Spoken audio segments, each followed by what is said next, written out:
To forest and nature TV. ಪ್ರಿಯ ವೀಕ್ಷಕರೇ, ನೀವು ಇನ್ನೂ ನಮ್ಮ ಚಾನೆಲ್ಗೆ ಸಬ್ಸ್ಕ್ರೈಬ್ ಆಗದಿದ್ರೆ ದಯವಿಟ್ಟು ನಮ್ಮ ಚಾನೆಲ್ಗೆ ಸಬ್ಸ್ಕ್ರೈಬ್ ಮಾಡಿ, ಬೆಲ್ ಬಟನ್ ಒತ್ತಿ, ಆಲ್ ಬಟನ್ ಒತ್ತಿ. ಕನ್ನಡದಲ್ಲೊಂದು ಅದ್ಭುತ ಪ್ರಾಣಿ ಪಕ್ಷಿ ಪರಿಸರದ ಡಿಸ್ಕವರಿ ಚಾನೆಲ್ನ ಅಪ್ಡೇಟ್ಸ್ಗಳ ನೋಟಿಫಿಕೇಶನ್ಗಳು ನಿಮ್ಮ ಮೊಬೈಲ್ಗೆ ಬರುತ್ತದೆ. ಜಗತ್ತಿನ ಎಲ್ಲಾ ಪ್ರಾಣಿಗಳು ತಮ್ಮ ಮರಿಗಳ ಜೊತೆ ಇರುತ್ತವೆ, ಆದರೆ ಹಾವುಗಳು ಮಾತ್ರ ಯಾಕೆ ಒಂಟಿಯಾಗಿರುತ್ತವೆ? ಈ ಪ್ರಶ್ನೆ ನಿಮ್ಮನ್ನು ಕಾಡಿರಬಹುದು. ಇದರ ಹಿಂದಿನ ವೈಜ್ಞಾನಿಕ ಕಾರಣವನ್ನು ಈ ಗ್ಯಾಲರಿಯಲ್ಲಿ ತಿಳಿಯೋಣ. ಮನುಷ್ಯರು ತಮ್ಮ ಮಕ್ಕಳೊಂದಿಗೆ ಕುಟುಂಬವಾಗಿ ವಾಸಿಸುವಂತೆ ಪ್ರಾಣಿಗಳು ತಮ್ಮ ಮರಿಗಳೊಂದಿಗೆ ಜೀವಿಸುತ್ತವೆ. ಪ್ರಾಣಿ ಜಗತ್ತಿನಲ್ಲಿ ತಾಯ್ತನ ಯಾವಾಗಲೂ ಒಂದು ಅಚ್ಚರಿ. ಬೆಕ್ಕು ತನ್ನ ಮರಿಗಳನ್ನು ಬಾಯಲ್ಲಿ ಕಚ್ಚಿ ಸ್ಥಳಾಂತರಿಸುವುದನ್ನು, ನಾಯಿ ತನ್ನ ಮರಿಗಳಿಗೆ ಹಾಲುಣಿಸುವುದನ್ನು ನಾವು ನೋಡಿರುತ್ತೇವೆ. ಇದೇ ರೀತಿ ಸಿಂಹ, ಹುಲಿ, ಆನೆಯಂತಹ ಕಾಡು ಪ್ರಾಣಿಗಳು ತಮ್ಮ ಮರಿಗಳ ಮೇಲೆ ಅಪಾರ ಪ್ರೀತಿ ತೋರುತ್ತವೆ. ಆದರೆ ಹಾವುಗಳ ಪ್ರಪಂಚ ಮಾತ್ರ ಬಹಳ ವಿಚಿತ್ರ ಮತ್ತು ವಿಭಿನ್ನ. ಹಾವುಗಳು ತಮ್ಮ ಮರಿಗಳೊಂದಿಗೆ ಇರುವುದನ್ನು ನೀವು ಎಂದಿಗೂ ನೋಡಿರಲು ಸಾಧ್ಯವಿಲ್ಲ, ಏಕೆಂದರೆ ಮೊಟ್ಟೆ ಇಟ್ಟ ತಕ್ಷಣ ಅಥವಾ ಮರಿ ಹಾಕಿದ ತಕ್ಷಣ ಅವುಗಳನ್ನು ಅಲ್ಲೇ ಬಿಟ್ಟು ಹೋಗುವ ವಿಚಿತ್ರ ಸ್ವಭಾವ ಹಾವುಗಳಿಗಿದೆ. ಇತರ ಜೀವಿಗಳಂತೆ ಹಾವುಗಳು ಯಾಕೆ ಮರಿಗಳೊಂದಿಗೆ ವಾಸಿಸುವುದಿಲ್ಲ? ಹಾವುಗಳಿಗೆ ಪ್ರೀತಿಯೇ ಇರುವುದಿಲ್ಲವೇ ಎಂಬ ಪ್ರಶ್ನೆ ಅನೇಕರಲ್ಲಿ ಮೂಡುತ್ತದೆ. ಇದರ ಹಿಂದಿನ ವಿಚಿತ್ರ ವೈಜ್ಞಾನಿಕ ಕಾರಣಗಳನ್ನು ನೋಡೋಣ. ಸಸ್ತನಿಗಳ ಮರಿಗಳು ಹುಟ್ಟುವಾಗ ತುಂಬಾ ದುರ್ಬಲವಾಗಿರುತ್ತವೆ.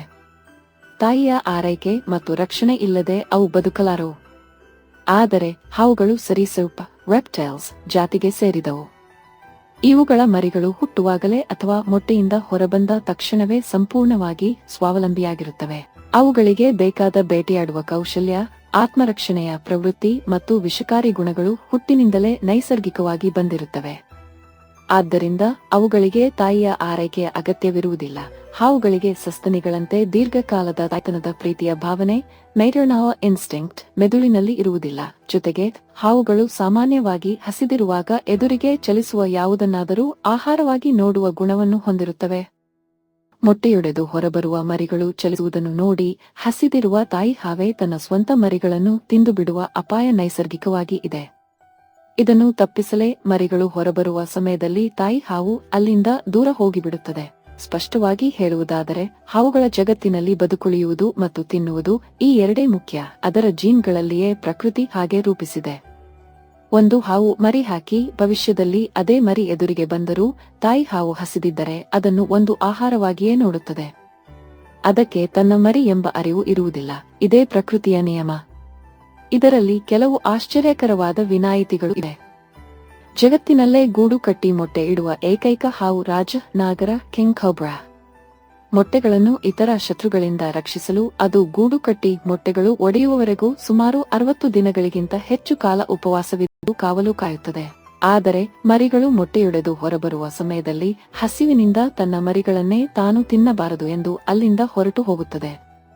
ಕೆಲವು ಹೆಬ್ಬಾವುಗಳು ಕೂಡ ಮೊಟ್ಟೆಗಳನ್ನು ತನ್ನ ದೇಹದಿಂದ ಸುತ್ತಿ ಶಾಖ ನೀಡಿ ಕಾವು ಕೊಡುತ್ತವೆ.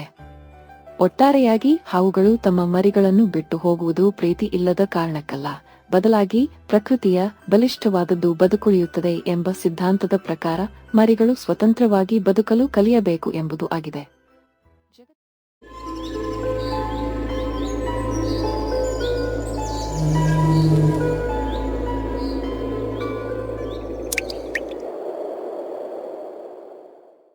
ಪ್ರಪಂಚದಲ್ಲಿ 3,000ಕ್ಕೂ ಹೆಚ್ಚು ಜಾತಿಯ ಹಾವುಗಳಿವೆ. ಅವುಗಳಲ್ಲಿ ಕೆಲವು ಅತ್ಯಂತ ವಿಷಕಾರಿ. ಆದರೆ ಹೆಚ್ಚಿನ ಹಾವುಗಳು ಯಾವುದೇ ಕಾರಣವಿಲ್ಲದೆ ಮನುಷ್ಯರ ಮೇಲೆ ದಾಳಿ ಮಾಡುವುದಿಲ್ಲ. ಅವುಗಳು ತಮ್ಮ ಜೀವಕ್ಕೆ ಅಪಾಯವಿದೆ ಎಂದು ಭಾವಿಸಿದಾಗ ಮಾತ್ರ ಪ್ರತಿಕ್ರಿಯಿಸುತ್ತವೆ. ಹಾವು ದ್ವೇಷ ಇಟ್ಟುಕೊಂಡು ಮನುಷ್ಯನ ಮೇಲೆ ದಾಳಿ ನಡೆಸುತ್ತೆ ಎನ್ನುವ ನಂಬಿಕೆ ನಮ್ಮಲ್ಲಿದೆ. ಹಾವು ಮನುಷ್ಯರನ್ನು ಪತ್ತೆ ಮಾಡುತ್ತಾ ಎನ್ನುವ ಪ್ರಶ್ನೆ ಅನೇಕ ವರ್ಷಗಳಿಂದ ನಮ್ಮನ್ನು ಕಾಡುತ್ತಿದೆ. ಈ ಪ್ರಶ್ನೆಗೆ ಉತ್ತರ ಹುಡುಕಲು ವಿಜ್ಞಾನಿಗಳು ಹಲವು ವರ್ಷಗಳಿಂದ ಸಂಶೋಧನೆ ನಡೆಸುತ್ತಿದ್ದಾರೆ. ಈಗ ಬಂದಿರುವ ಕೆಲವು ಅಧ್ಯಯನಗಳು ಕುತೂಹಲಕಾರಿ ಮಾಹಿತಿಯನ್ನು ಬಹಿರಂಗಪಡಿಸಿವೆ. ವಿಜ್ಞಾನಿಗಳ ಪ್ರಕಾರ ಹಾವುಗಳಿಗೆ ನೆನಪಿನ ಶಕ್ತಿ ಇದೆ. ಹಿಂದೆ ಹಾವುಗಳಿಗೆ ಸ್ಮರಣಶಕ್ತಿ ತುಂಬಾ ಕಡಿಮೆ ಎಂದು ಭಾವಿಸಲಾಗುತ್ತಿತ್ತು. ಆದರೆ ಪಬ್ಮೆಡ್ನಲ್ಲಿ ಪ್ರಕಟವಾದ ಸಂಶೋಧನೆ ಈ ಕಲ್ಪನೆಯನ್ನು ಬದಲಿಸಿದೆ. ವಿಜ್ಞಾನಿಗಳ ಪ್ರಕಾರ ಹಾವುಗಳು ತಮ್ಮ ಆಹಾರ ಸಿಗುವ ಸ್ಥಳಗಳು, ಸುರಕ್ಷಿತ ಅಡಗುತಾಣಗಳು ಮತ್ತು ಅಪಾಯ ಎದುರಿಸಿದ ಪ್ರದೇಶಗಳನ್ನು ನೆನಪಿಟ್ಟುಕೊಳ್ಳುವ ಸಾಮರ್ಥ್ಯ ಹೊಂದಿವೆ. ಒಮ್ಮೆ ಅಪಾಯ ಅನುಭವಿಸಿದ ಜಾಗವನ್ನು ಮತ್ತೆ ತಪ್ಪಿಸಲು ಅವು ಪ್ರಯತ್ನಿಸುತ್ತವೆ. ಈ ವಿಷಯ ಮತ್ತಷ್ಟು ಇಂಟರೆಸ್ಟಿಂಗ್ ಆಗಿದೆ. ಹಾವುಗಳು ಮಾನವನ ಮುಖವನ್ನು ಗುರುತಿಸುವುದಿಲ್ಲ, ಏಕೆಂದರೆ ಸಸ್ತನಿಗಳಂತೆ ಮುಖ ಗುರುತಿಸಲು ಅಗತ್ಯವಾದ ಮೆದುಳಿನ ಭಾಗ ನಿಯೋಕಾರ್ಟೆಕ್ಸ್ ಅವುಗಳಲ್ಲಿ ಇಲ್ಲ. ಆದರೆ ಅವುಗಳು ವಾಸನೆ, ರಾಸಾಯನಿಕ ಸಂಕೇತಗಳು ಮತ್ತು ನೆಲದ ಕಂಪನಗಳ ಮೂಲಕ ತಮ್ಮ ಸುತ್ತಲಿನ ಪರಿಸರವನ್ನು ಅರ್ಥಮಾಡಿಕೊಳ್ಳುತ್ತವೆ. ಹಾವು ತನ್ನ ನಾಲಿಗೆಯನ್ನು ಹೊರಗೆ ಚಾಚಿ ಗಾಳಿಯಲ್ಲಿರುವ ಸೂಕ್ಷ್ಮ ರಾಸಾಯನಿಕ ಕಣಗಳನ್ನು ಸಂಗ್ರಹಿಸುತ್ತದೆ. ಈ ಮಾಹಿತಿಯನ್ನು ತಲೆಯಲ್ಲಿರುವ ಜಾಕೋಬ್ಸನ್ ಅಂಗ ವಿಶ್ಲೇಷಿಸುತ್ತದೆ. ಇದರಿಂದ ಪರಿಚಿತ ವಾಸನೆ ಮತ್ತು ಹೊಸ ವಾಸನೆಗಳ ನಡುವಿನ ವ್ಯತ್ಯಾಸವನ್ನು ಅದು ತಿಳಿದುಕೊಳ್ಳುತ್ತದೆ. ಹಾವುಗಳನ್ನು ಪ್ರತಿದಿನ ನೋಡಿಕೊಳ್ಳುವ ಆರೈಕೆದಾರರು ಬಂದಾಗ ಕೆಲವು ಹಾವುಗಳು ಶಾಂತವಾಗಿರುವುದನ್ನು ಗಮನಿಸಲಾಗಿದೆ. ಆದರೆ ಹೊಸ ವ್ಯಕ್ತಿ ಹತ್ತಿರ ಬಂದರೆ ಹೆಚ್ಚು ಎಚ್ಚರಿಕೆಯಿಂದ ವರ್ತಿಸುತ್ತವೆ. ಇದರಿಂದ ಕೆಲವು ವಿಜ್ಞಾನಿಗಳು ಹಾವುಗಳು ಮುಖವನ್ನು ಅಲ್ಲ, ವಾಸನೆಯನ್ನು ನೆನಪಿಟ್ಟುಕೊಳ್ಳುವ ಸಾಧ್ಯತೆಯಿದೆ ಎಂದು ಅಭಿಪ್ರಾಯಪಟ್ಟಿದ್ದಾರೆ. ಈ ವಿಷಯದಲ್ಲಿ ವಿಜ್ಞಾನಿಗಳ ಅಭಿಪ್ರಾಯದಲ್ಲಿ ಭಿನ್ನತೆಯಿದೆ. 2025ರಲ್ಲಿ ಫ್ರಂಟಿಯರ್ಸ್ ಇನ್ ಎಥಾಲಜಿ ಜರ್ನಲ್ನಲ್ಲಿ ಪ್ರಕಟವಾದ ಅಧ್ಯಯನದ ಪ್ರಕಾರ ಹಾವುಗಳು ಪರಿಚಿತ ಮನುಷ್ಯರನ್ನು ವಾಸನೆಯ ಮೂಲಕ ಖಚಿತವಾಗಿ ಗುರುತಿಸುತ್ತವೆ ಎಂಬುದಕ್ಕೆ ಇನ್ನೂ ಸಾಕಷ್ಟು ವೈಜ್ಞಾನಿಕ ಪುರಾವೆಗಳು ಲಭ್ಯವಿಲ್ಲ. ಅಂದರೆ ಹಾವುಗಳಿಗೆ ಕೆಲವು ವಾಸನೆಗಳು ಪರಿಚಿತವಾಗಬಹುದು, ಆದರೆ ಅದರಿಂದ ಅವು ಮನುಷ್ಯರೊಂದಿಗೆ ಭಾವನಾತ್ಮಕ ಬಾಂಧವ್ಯ ಬೆಳೆಸುತ್ತವೆ ಅಥವಾ ಎಂದಿಗೂ ದಾಳಿ ಮಾಡುವುದಿಲ್ಲ ಎಂದು ಹೇಳಲು ಸಾಧ್ಯವಿಲ್ಲ. ತಜ್ಞರ ಪ್ರಕಾರ ನಾಗರಹಾವು ಅತ್ಯಂತ ಬುದ್ಧಿವಂತ ಹಾವುಗಳಲ್ಲಿ ಒಂದಾಗಿದೆ. ಪರಿಸ್ಥಿತಿಯನ್ನು ಅರ್ಥ ಮಾಡಿಕೊಂಡು ಪ್ರತಿಕ್ರಿಯಿಸುವ ಸಾಮರ್ಥ್ಯ ಇದಕ್ಕಿದೆ. ಹಾವುಗಳು ಮಾನವನ ಮುಖವನ್ನು ಗುರುತಿಸುವುದಿಲ್ಲ, ಆದರೆ ವಾಸನೆ, ರಾಸಾಯನಿಕ ಸಂಕೇತಗಳು ಮತ್ತು ಪರಿಸರದ ನೆನಪಿನ ಆಧಾರದ ಮೇಲೆ ಪ್ರತಿಕ್ರಿಯಿಸಬಹುದು. ಆದರೂ ಹಾವು ಯಾವಾಗ ಹೇಗೆ ವರ್ತಿಸುತ್ತದೆ ಎಂಬುದನ್ನು ಖಚಿತವಾಗಿ ಊಹಿಸಲು ಸಾಧ್ಯವಿಲ್ಲ. ಯಾವುದೇ ಹಾವನ್ನು ಕಂಡರೂ ಅದನ್ನು ಮುಟ್ಟಲು ಅಥವಾ ಪರೀಕ್ಷಿಸಲು ಹೋಗಬೇಡಿ.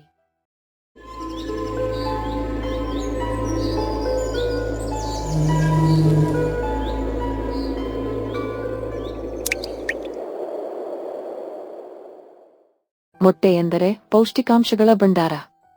ಉತ್ತಮ ಆರೋಗ್ಯಕ್ಕಾಗಿ ಪ್ರತಿದಿನ ಮೊಟ್ಟೆ ತಿನ್ನುವಂತೆ ವೈದ್ಯರು ಸಲಹೆ ನೀಡುತ್ತಾರೆ. ಸಾಮಾನ್ಯವಾಗಿ ನಾವು ಕೋಳಿಯ ಮೊಟ್ಟೆಗಳನ್ನು ಮಾತ್ರ ತಿನ್ನುತ್ತೇವೆ. ಆದರೆ ಹಾವಿನ ಮೊಟ್ಟೆ ತಿಂದರೆ ಏನಾಗುತ್ತದೆ?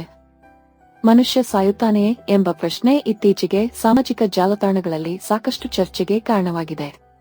ಹಾವು ಎಂದರೆ ವಿಷ ಎಂಬ ಭಯ ನಮ್ಮಲ್ಲಿ ಸಾಮಾನ್ಯ, ಆದ್ದರಿಂದ ಅದರ ಮೊಟ್ಟೆಯಲ್ಲೂ ವಿಷ ಇರುತ್ತದೆ ಎಂದು ಅನೇಕರು ಭಾವಿಸುತ್ತಾರೆ. ಆದರೆ ವನ್ಯಜೀವಿ ತಜ್ಞರ ಪ್ರಕಾರ ಹಾವಿನ ವಿಷವು ಅದರ ಬಾಯಿಯಲ್ಲಿರುವ ವಿಶೇಷ ವಿಷಗ್ರಂಥಿಗಳಲ್ಲಿ ಮಾತ್ರ ಉತ್ಪತ್ತಿಯಾಗುತ್ತದೆ. ಹಾವಿನ ದೇಹದಲ್ಲಾಗಲಿ ಅಥವಾ ಅದು ಇಡುವ ಮೊಟ್ಟೆಗಳಲ್ಲಾಗಲಿ ವಿಷ ಇರುವುದಿಲ್ಲ. ಆದ್ದರಿಂದ ಹಾವಿನ ಮೊಟ್ಟೆ ತಿಂದ ತಕ್ಷಣ ವಿಷ ದೇಹಕ್ಕೆ ಸೇರಿ ಮನುಷ್ಯ ಸಾವನ್ನಪ್ಪುತ್ತಾನೆ ಎಂಬುದು ಸಂಪೂರ್ಣ ತಪ್ಪು ಕಲ್ಪನೆ. ಹೌದು, ಮೊಟ್ಟೆಯಲ್ಲಿ ವಿಷ ಇಲ್ಲವೆಂದ ಮಾತ್ರಕ್ಕೆ ಅದನ್ನು ತಿನ್ನುವುದು ಸುರಕ್ಷಿತ ಎನ್ನಲಾಗುವುದಿಲ್ಲ. ಹಾವಿನ ಮೊಟ್ಟೆಗಳನ್ನು ಆಹಾರವಾಗಿ ಸೇವಿಸಿದರೆ ಗಂಭೀರ ಆರೋಗ್ಯ ಸಮಸ್ಯೆಗಳು ಉಂಟಾಗಬಹುದು ಎಂದು ವೈದ್ಯರು ಎಚ್ಚರಿಸುತ್ತಾರೆ. ಹಾವು, ಹಲ್ಲಿ ಸೇರಿದಂತೆ ಸರೀಸೃಪಗಳ ಮೊಟ್ಟೆಗಳಲ್ಲಿ ಸಾಲ್ಮೊನೆಲ್ಲಾ ಎಂಬ ಅಪಾಯಕಾರಿ ಬ್ಯಾಕ್ಟೀರಿಯಾ ಕಂಡುಬರುವ ಸಾಧ್ಯತೆ ಹೆಚ್ಚು. ತೀವ್ರ ಆಹಾರ ವಿಷಬಾಧೆ, ವಾಂತಿ, ಅತಿಸಾರ, ಜ್ವರ, ದೇಹದ ನೀರಿನ ಕೊರತೆ ಮುಂತಾದ ಸಮಸ್ಯೆಗಳು ಉಂಟಾಗಬಹುದು. ಕಾಡು ಪ್ರಾಣಿಗಳ ಮೊಟ್ಟೆಗಳಲ್ಲಿ ಇರುವ ಕೆಲವು ಪ್ರೋಟೀನ್ಗಳು ಮಾನವನ ಜೀರ್ಣಾಂಗ ವ್ಯವಸ್ಥೆಗೆ ಹೊಂದಿಕೆಯಾಗದೇ ಇರಬಹುದು. ಇದರಿಂದ ಚರ್ಮದ ಮೇಲೆ ಅಲರ್ಜಿ, ದದ್ದುರ, ಉಸಿರಾಟದ ತೊಂದರೆ, ತೀವ್ರ ಅಲರ್ಜಿ ಪ್ರತಿಕ್ರಿಯೆ ಉಂಟಾಗುವ ಸಾಧ್ಯತೆಯಿದೆ. ಇದಲ್ಲದೆ ಕೆಲವು ಪರೋಪಜೀವಿಗಳು ದೇಹದೊಳಗೆ ಪ್ರವೇಶಿಸಿ ಆಂತರಿಕ ಅಂಗಾಂಗಗಳಿಗೆ ಹಾನಿ ಉಂಟುಮಾಡಬಹುದು. ಚೀನಾ, ವಿಯೆಟ್ನಾಂ ಸೇರಿದಂತೆ ಕೆಲವು ಆಗ್ನೇಯ ಏಷ್ಯಾದ ದೇಶಗಳಲ್ಲಿ ಹಾವಿನ ಮಾಂಸ ಮತ್ತು ಮೊಟ್ಟೆಗಳನ್ನು ಆಹಾರವಾಗಿ ಬಳಸುವ ಪದ್ಧತಿಯಿದೆ. ಆದರೆ ಅವುಗಳನ್ನು ಕಚ್ಚಾ ಅಥವಾ ಅರ್ಧಬೆಂದ ರೀತಿಯಲ್ಲಿ ತಿನ್ನುವುದಿಲ್ಲ. ಬ್ಯಾಕ್ಟೀರಿಯಾ ಮತ್ತು ಪರೋಪಜೀವಿಗಳು ಸಂಪೂರ್ಣ ನಾಶವಾಗುವಂತೆ ಹೆಚ್ಚಿನ ಉಷ್ಣಾಂಶದಲ್ಲಿ ಚೆನ್ನಾಗಿ ಬೇಯಿಸಿದ ನಂತರವೇ ಸೇವಿಸುತ್ತಾರೆ. ಭಾರತದಲ್ಲಿ ಹಾವುಗಳು ಸಂರಕ್ಷಿತ ವನ್ಯಜೀವಿಗಳಾಗಿವೆ. ವೈಲ್ಡ್ ಲೈಫ್ ಪ್ರೊಟೆಕ್ಷನ್ ಆಕ್ಟ್ 1972 ಪ್ರಕಾರ ಹಾವುಗಳು ಅಥವಾ ಅವುಗಳ ಮೊಟ್ಟೆಗಳನ್ನು ಸಂಗ್ರಹಿಸುವುದು, ಹಾನಿಗೊಳಿಸುವುದು ಅಥವಾ ಸೇವಿಸುವುದು ಕಾನೂನುಬಾಹಿರವಾಗಿರಬಹುದು. ಇದಕ್ಕೆ ದಂಡ ಹಾಗೂ ಜೈಲು ಶಿಕ್ಷೆಯೂ ವಿಧಿಸಬಹುದು. ಹಾವಿನ ಮೊಟ್ಟೆ ತಿಂದ ತಕ್ಷಣ ವಿಷ ಏರಿ ಮನುಷ್ಯ ಸಾಯುವುದಿಲ್ಲ, ಏಕೆಂದರೆ ಹಾವಿನ ಮೊಟ್ಟೆಗಳಲ್ಲಿ ವಿಷ ಇರುವುದಿಲ್ಲ. ಆದರೆ ಬ್ಯಾಕ್ಟೀರಿಯಾ, ಪರೋಪಜೀವಿಗಳು, ಅಲರ್ಜಿ ಹಾಗೂ ಕಾನೂನು ಸಂಬಂಧಿತ ಸಮಸ್ಯೆಗಳ ಅಪಾಯ ಇರುವುದರಿಂದ ಇಂತಹ ಪ್ರಯೋಗಗಳನ್ನು ಮಾಡುವುದು ಸೂಕ್ತವಲ್ಲ. ಪ್ರೋಟೀನ್ಗಾಗಿ ಅಪಾಯಕಾರಿ ಪ್ರಯೋಗಗಳ ಬದಲು ಸುಲಭವಾಗಿ ದೊರೆಯುವ ಕೋಳಿ ಮೊಟ್ಟೆಗಳಂತಹ ಸುರಕ್ಷಿತ ಆಹಾರಗಳನ್ನು ಸೇವಿಸುವುದೇ ಉತ್ತಮ.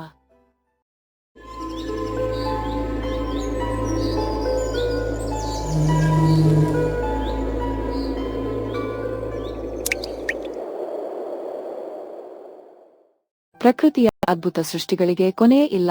ಈಶಾನ್ಯ ರಾಜ್ಯವಾದ ಮಣಿಪುರದಲ್ಲಿರುವ ಲೋಕ್ತಾಕ್ ಸರೋವರ ಜಾಗತಿಕ ಮಟ್ಟದಲ್ಲಿ ಭಾರೀ ಕುತೂಹಲ ಮೂಡಿಸಿದೆ. ಇದು ಅದ್ಭುತವಾದ ಸಿಹಿನೀರಿನ ಸರೋವರವಾಗಿದ್ದು ಪರಿಪೂರ್ಣ ವೃತ್ತಾಕಾರದ ತೇಲುವ ದ್ವೀಪಗಳಿಗೆ ಹೆಸರುವಾಸಿಯಾಗಿದೆ. ಈ ದ್ವೀಪಗಳನ್ನು ಪುಂಡಿಸ್ ಎಂದು ಕರೆಯಲಾಗುತ್ತದೆ. ಸಸ್ಯವರ್ಗ, ಮಣ್ಣು ಮತ್ತು ಸಾವಯವ ವಸ್ತುಗಳ ರಾಶಿಯಾಗಿರುವ ಪುಂಡಿಸ್ ಅನ್ನು ಬಾಹ್ಯಾಕಾಶದಿಂದಲೂ ಸ್ಪಷ್ಟವಾಗಿ ಕಾಣಬಹುದಾಗಿದೆ. ಲೋಕ್ತಾಕ್ ಸರೋವರದ ಮತ್ತೊಂದು ಬಹುದೊಡ್ಡ ಆಕರ್ಷಣೆ ಎಂದರೆ ಕೀಬುಲ್ ಲ್ಯಾಂಜಾವೋ ರಾಷ್ಟ್ರೀಯ ಉದ್ಯಾನವನ. ಇದು ವಿಶ್ವದಲ್ಲೇ ತೇಲುವ ದ್ವೀಪದ ಮೇಲಿರುವ ಏಕೈಕ ರಾಷ್ಟ್ರೀಯ ಉದ್ಯಾನವನ ಎಂಬ ಹೆಗ್ಗಳಿಕೆಗೆ ಪಾತ್ರವಾಗಿದೆ. ಅತ್ಯಂತ ಅಪರೂಪದ ಹಾಗೂ ಅಳಿವಿನ ಅಂಚಿನಲ್ಲಿರುವ ಸಂಗೈ ಜಿಂಕೆಗಳ ಕೊನೆಯ ಆಶ್ರಯ ತಾಣ ಇದಾಗಿದೆ. ಇದರ ಸರೋವರವು ವಿಶ್ವದ ಅತಿ ಉದ್ದದ ವಿಷಕಾರಿ ಹಾವುಗಳಲ್ಲಿ ಒಂದೆಂದು ಪರಿಗಣಿಸಲಾದ ಕಾಳಿಂಗ ಸರ್ಪ ಮುಂತಾದ ಕೆಲವು ಅಪರೂಪದ ಜಾತಿಯ ವನ್ಯಜೀವಿಗಳನ್ನು ಹೊಂದಿದೆ. ಭಾರತದಲ್ಲಿ ಲೋಕ್ತಾಕ್ ಸರೋವರದಂತಹ ಸರೋವರ ಇನ್ನೊಂದಿಲ್ಲ. ಸುಮಾರು 287 ಚದರ ಕಿಲೋಮೀಟರ್ ವಿಸ್ತೀರ್ಣವನ್ನು ಹೊಂದಿರುವ ಈ ಸರೋವರವು ನೈಸರ್ಗಿಕ ತೇಲುವ ದ್ವೀಪಗಳನ್ನು ಹೊಂದಿದೆ. ಇವು ಕೇವಲ ಮಣ್ಣಿನ ದ್ವೀಪಗಳಲ್ಲ, ಬದಲಿಗೆ ಕೊಳೆಯುತ್ತಿರುವ ಸಸ್ಯವರ್ಗ, ಬೇರುಗಳು ಮತ್ತು ಸಾವಯವ ಪದಾರ್ಥಗಳು ವರ್ಷಗಟ್ಟಲೆ ಒಟ್ಟಿಗೆ ಸೇರಿ ಸೃಷ್ಟಿಯಾಗಿರುವ ನೈಸರ್ಗಿಕ ದ್ರವ್ಯರಾಶಿಗಳಾಗಿವೆ. ಈ ತೇಲುವ ದ್ವೀಪಗಳು ಎಷ್ಟು ಗಟ್ಟಿಯಾಗಿವೆ ಎಂದರೆ ಇವುಗಳ ಮೇಲೆ ಸ್ಥಳೀಯ ಮೀನುಗಾರರು ಗುಡಿಸಲುಗಳನ್ನು ನಿರ್ಮಿಸಿಕೊಂಡು ವಾಸಿಸುತ್ತಿದ್ದಾರೆ. ಬೇಸಿಗೆ ಋತುಗಳಲ್ಲಿ ತೇಲುವ ದ್ವೀಪಗಳ ಕೆಲವು ಭಾಗಗಳು ಪೋಷಕಾಂಶಗಳ ಹೀರಿಕೊಳ್ಳುವಿಕೆಗಾಗಿ ಸರೋವರದ ತಳದಲ್ಲಿ ಮುಳುಗುತ್ತವೆ ಮತ್ತು ಹೆಚ್ಚಿನ ನೀರು ಇದ್ದಾಗ ಮೇಲೇರುತ್ತವೆ. ಯುನೆಸ್ಕೋ ಸಹ ಇದರ ಪರಿಸರ ಪ್ರಾಮುಖ್ಯತೆಯನ್ನು ಜಾಗತಿಕವಾಗಿ ಗುರುತಿಸಿದೆ. ವೃತ್ತಾಕಾರದ ತೇಲುವ ದ್ವೀಪಗಳ ರಚನೆ ಮತ್ತು ಚಲನೆಯನ್ನು ವಿಜ್ಞಾನಿಗಳು ದಶಕಗಳಿಂದ ಅಧ್ಯಯನ ಮಾಡುತ್ತಿದ್ದಾರೆ. ಅವುಗಳ ನಿರಂತರ ಚಲನೆಯು ಬದಲಾಗುತ್ತಿರುವ ಭೂದೃಶ್ಯವನ್ನು ರೂಪಿಸುತ್ತದೆ. ಮಣಿಪುರ ಅರಣ್ಯ ಇಲಾಖೆ ಒದಗಿಸಿದ ವಿವರಣೆಯ ಪ್ರಕಾರ ಕೈಬುಲ್ ಲಾಮ್ಜಾವೋ ರಾಷ್ಟ್ರೀಯ ಉದ್ಯಾನವನವು ಜಾಗತಿಕವಾಗಿ ವಿಶಿಷ್ಟವಾದ ಜೌಗು ಪ್ರದೇಶ ಪರಿಸರ ವ್ಯವಸ್ಥೆಯಾಗಿದೆ. ಈ ತೇಲುವ ಹುಲ್ಲುಗಾವಲುಗಳು ಸರೋವರದಲ್ಲಿ ವಲಸೆ ಹಕ್ಕಿಗಳು, ಸರೀಸೃಪಗಳು ಮತ್ತು ಜಲಚರ ಪ್ರಾಣಿಗಳಿಗೆ ಆವಾಸಸ್ಥಾನವಾಗಿ ಕಾರ್ಯನಿರ್ವಹಿಸುತ್ತವೆ. ವೆಟ್ಲ್ಯಾಂಡ್ಸ್ ಇಂಟರ್ ನ್ಯಾಷನಲ್ ಸೌತ್ ಏಷ್ಯಾದಂತಹ ಸಂರಕ್ಷಣಾವಾದಿಗಳು ಸರೋವರದಲ್ಲಿನ ಪರಿಸರ ವ್ಯವಸ್ಥೆಯನ್ನು ಸುಸ್ಥಿರವಾಗಿ ಸಂರಕ್ಷಿಸಲು ಅನೇಕ ಮನವಿಗಳನ್ನು ಮಾಡಿದ್ದಾರೆ. ಲೋಕ್ತಾಕ್ ಸರೋವರದ ಬಳಿಯ ಜೌಗು ಪ್ರದೇಶಗಳಲ್ಲಿ ಕಂಡುಬರುವ ಅತ್ಯಂತ ಆಸಕ್ತಿದಾಯಕ ಜೀವಿಗಳಲ್ಲಿ ಕಾಳಿಂಗ ಸರ್ಪ ಕೂಡ ಒಂದು. ಕಾಳಿಂಗ ಸರ್ಪ ಭಾರತ ಮತ್ತು ಆಗ್ನೇಯ ಏಷ್ಯಾದ ಕೆಲವು ಪ್ರದೇಶಗಳಲ್ಲಿ ಅರಣ್ಯ ಮತ್ತು ಜೌಗು ಪ್ರದೇಶಗಳಲ್ಲಿ ವಾಸಿಸುತ್ತವೆ. ಇದು ವಿಶ್ವದ ಅತಿದೊಡ್ಡ ವಿಷಪೂರಿತ ಹಾವಾಗಿದ್ದು 5.6 ಮೀಟರ್ ಉದ್ದದವರೆಗೆ ಬೆಳೆಯಬಹುದು. ಮಣಿಪುರ ವಿಶ್ವವಿದ್ಯಾಲಯದ ಜೀವ ವಿಜ್ಞಾನ ವಿಭಾಗದ centre of advanced study in life sciences ಪ್ರಕಾರ ಕೆಲವು ಹಾವುಗಳು 18 ಅಡಿಗಳಷ್ಟು ಉದ್ದವಿರುತ್ತವೆ. ಹೀಗಾಗಿ ಇದನ್ನು ವಿಶ್ವದ ಅತಿ ಉದ್ದದ ಹಾವುಗಳಲ್ಲಿ ಒಂದೆಂದು ಪರಿಗಣಿಸಲಾಗಿದೆ. ಕಾಳಿಂಗ ಸರ್ಪವು ಭಯಾನಕ ಪ್ರಾಣಿಯಾಗಿದ್ದರೂ ಅದು ಆಕ್ರಮಣಕಾರಿಯಲ್ಲ ಮತ್ತು ಸಾಮಾನ್ಯವಾಗಿ ಮನುಷ್ಯರ ಸಂಪರ್ಕವನ್ನು ತಪ್ಪಿಸುತ್ತದೆ. ಕಾಳಿಂಗ ಸರ್ಪಗಳು ಪರಭಕ್ಷಕಗಳಾಗಿ ಬಹಳ ಮುಖ್ಯ, ಏಕೆಂದರೆ ಅವು ಇತರ ಹಾವುಗಳ ಸಂಖ್ಯೆಯನ್ನು ನಿಯಂತ್ರಿಸುತ್ತವೆ. ಲೋಕ್ತಾಕ್ ಸರೋವರದ ಸುತ್ತಲಿನ ಜೌಗು ಪ್ರದೇಶಗಳು ಮತ್ತು ದಟ್ಟವಾದ ಸಸ್ಯವರ್ಗವು ಸರೀಸೃಪಗಳು, ಉಭಯಚರಗಳು ಮತ್ತು ಜಲಚರ ಪ್ರಾಣಿಗಳಿಗೆ ಪರಿಪೂರ್ಣ ಆಶ್ರಯ ತಾಣವಾಗಿದೆ.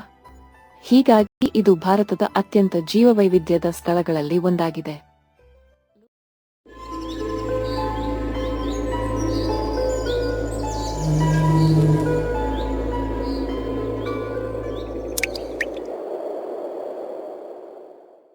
ಮರದ ಸುಗಂಧವು ಹಾವುಗಳನ್ನು ಅಯಸ್ಕಾಂತದಂತೆ ಸೆಳೆಯುತ್ತದೆ ಎಂದು ಅನೇಕರು ಭಾವಿಸುತ್ತಾರೆ. ಆದರೆ ವಾಸ್ತವವಾಗಿ ಹಾವುಗಳಿಗೆ ಶ್ರೀಗಂಧದ ವಾಸನೆಯನ್ನು ಆಸ್ವಾದಿಸುವ ಸಾಮರ್ಥ್ಯವೇ ಇರುವುದಿಲ್ಲ. ಯಾವುದೇ ಸಿನಿಮಾ ಮಾದರಿಯ ಕಥೆಯಿಲ್ಲ. ನಾವು ಬಾಲ್ಯದಿಂದಲೂ ಶ್ರೀಗಂಧದ ಮರ ಮತ್ತು ಹಾವುಗಳ ನಡುವಿನ ಸಂಬಂಧದ ಬಗ್ಗೆ ಅನೇಕ ಕಥೆಗಳನ್ನು ಕೇಳುತ್ತಾ ಬಂದಿದ್ದೇವೆ. ಶ್ರೀಗಂಧದ ಸುವಾಸನೆಗೆ ಮಾರುಹೋಗಿ ಹಾವುಗಳು ಮರವನ್ನು ಸುತ್ತಿಕೊಳ್ಳುತ್ತವೆ ಎಂಬುದು ಜನಪ್ರಿಯ ನಂಬಿಕೆ. ಆದರೆ ಇದರ ಹಿಂದೆ ಯಾವುದೇ ಸಿನಿಮಾ ಮಾದರಿಯ ಕಥೆಯಿಲ್ಲ, ಬದಲಿಗೆ ಅಚ್ಚರಿಯ ವೈಜ್ಞಾನಿಕ ಕಾರಣಗಳಿವೆ. ಹಾವುಗಳು ಶ್ರೀಗಂಧದ ಮರವನ್ನು ಅರಸಿ ಬರುವುದು ಸುವಾಸನೆಗಾಗಿಯೋ ಅಥವಾ ಬದುಕುವ ತಂತ್ರಕ್ಕಾಗಿಯೋ? ಇಲ್ಲಿದೆ ಪೂರ್ಣ ಮಾಹಿತಿ. ಸಾಮಾನ್ಯವಾಗಿ ಶ್ರೀಗಂಧದ ಮರದ ಸುತ್ತ ಹಾವುಗಳು ಬೀಡು ಬಿಟ್ಟಿರುತ್ತವೆ ಎಂಬ ಮಾತಿದೆ. ಈ ಮರದ ಸುಗಂಧವು ಹಾವುಗಳನ್ನು ಅಯಸ್ಕಾಂತದಂತೆ ಸೆಳೆಯುತ್ತದೆ ಎಂದು ಅನೇಕರು ಭಾವಿಸುತ್ತಾರೆ. ಆದರೆ ವಾಸ್ತವವಾಗಿ ಹಾವುಗಳಿಗೆ ಶ್ರೀಗಂಧದ ವಾಸನೆಯನ್ನು ಆಸ್ವಾದಿಸುವ ಸಾಮರ್ಥ್ಯವೇ ಇರುವುದಿಲ್ಲ. ಹಾಗಿದ್ದರೆ ಅವು ಈ ಮರಕ್ಕೆ ಅಂಟಿಕೊಳ್ಳಲು ಕಾರಣವೇನು? ಹಾವುಗಳು ಶೀತ ರಕ್ತದ ಪ್ರಾಣಿಗಳು. ದೇಹದ ತಾಪಮಾನವನ್ನು ತಾವಾಗಿಯೇ ನಿಯಂತ್ರಿಸಿಕೊಳ್ಳಲು ಸಾಧ್ಯವಾಗದ ಪ್ರಾಣಿಗಳು. ಅಂದರೆ ಅವುಗಳಿಗೆ ಮನುಷ್ಯರಂತೆ ತಮ್ಮ ದೇಹದ ತಾಪಮಾನವನ್ನು ಸ್ವತಃ ನಿಯಂತ್ರಿಸಿಕೊಳ್ಳಲು ಸಾಧ್ಯವಾಗುವುದಿಲ್ಲ. ಪರಿಸರದ ತಾಪಮಾನಕ್ಕೆ ಅನುಗುಣವಾಗಿ ಅವುಗಳ ದೇಹದ ಉಷ್ಣತೆ ಬದಲಾಗುತ್ತದೆ. ಶ್ರೀಗಂಧದ ಮರವು ಅತ್ಯಂತ ತಂಪಾದ ಗುಣವನ್ನು ಹೊಂದಿದ್ದು ತನ್ನ ಸುತ್ತಲೂ ಒಂದು ರೀತಿಯ ಕಿರು ಹವಾಮಾನ ಸೃಷ್ಟಿಸುತ್ತದೆ. ವಿಪರೀತ ಬಿಸಿಲಿನಿಂದ ಪಾರಾಗಲು ಮತ್ತು ದೇಹವನ್ನು ತಂಪಾಗಿರಿಸಿಕೊಳ್ಳಲು ಹಾವುಗಳು ಈ ಮರವನ್ನು ಆಶ್ರಯಿಸುತ್ತವೆ. ಶ್ರೀಗಂಧದ ಮರಗಳು ದಟ್ಟವಾಗಿ ಬೆಳೆಯುತ್ತವೆ. ಇವುಗಳ ಎಲೆಗಳು ಮತ್ತು ಕೊಂಬೆಗಳ ನಡುವೆ ಸೂರ್ಯನ ಕಿರಣಗಳು ನೇರವಾಗಿ ಬೀಳುವುದಿಲ್ಲ. ಇದು ಹಾವುಗಳಿಗೆ ಬಿಸಿಲಿನಿಂದ ರಕ್ಷಣೆ ನೀಡುವುದಲ್ಲದೆ ಹದ್ದು ಅಥವಾ ಇತರ ಬೇಟೆಗಾರ ಪ್ರಾಣಿಗಳ ಕಣ್ಣಿಗೆ ಬೀಳದಂತೆ ಅಡಗಿಕೊಳ್ಳಲು ಸುರಕ್ಷಿತ ತಾಣವನ್ನು ಒದಗಿಸುತ್ತದೆ. ಶ್ರೀಗಂಧದ ಮರದ ಸುತ್ತಮುತ್ತಲಿನ ಪರಿಸರವು ತಂಪಾಗಿರುವುದರಿಂದ ಅಲ್ಲಿ ಕೀಟಗಳು, ಪಕ್ಷಿಗಳು ಮತ್ತು ಸಣ್ಣ ಪುಟ್ಟ ಇಲಿಗಳು ಹೆಚ್ಚಿನ ಸಂಖ್ಯೆಯಲ್ಲಿ ಬರುತ್ತವೆ. ಇದು ಹಸಿವಿನಿಂದ ಇರುವ ಹಾವುಗಳಿಗೆ ಸುಲಭವಾದ ಬೇಟೆಯನ್ನು ಒದಗಿಸುತ್ತದೆ. ಅಂದರೆ ಹಾವುಗಳು ಇಲ್ಲಿಗೆ ಬರುವುದು ಸುವಾಸನೆಗಾಗಿ ಅಲ್ಲ, ಬದಲಿಗೆ ತಮ್ಮ ಊಟ ಮತ್ತು ವಾಸದ ಸೌಕರ್ಯಕ್ಕಾಗಿ. ವಿಜ್ಞಾನದ ಪ್ರಕಾರ ಹಾವುಗಳಿಗೆ ವಾಸನೆಯನ್ನು ಗ್ರಹಿಸುವ ಮೂಗಿಲ್ಲ. ಅವು ನಾಲಿಗೆಯ ಮೂಲಕ ಪರಿಸರದ ಬದಲಾವಣೆಯನ್ನು ಅರಿಯುತ್ತವೆ.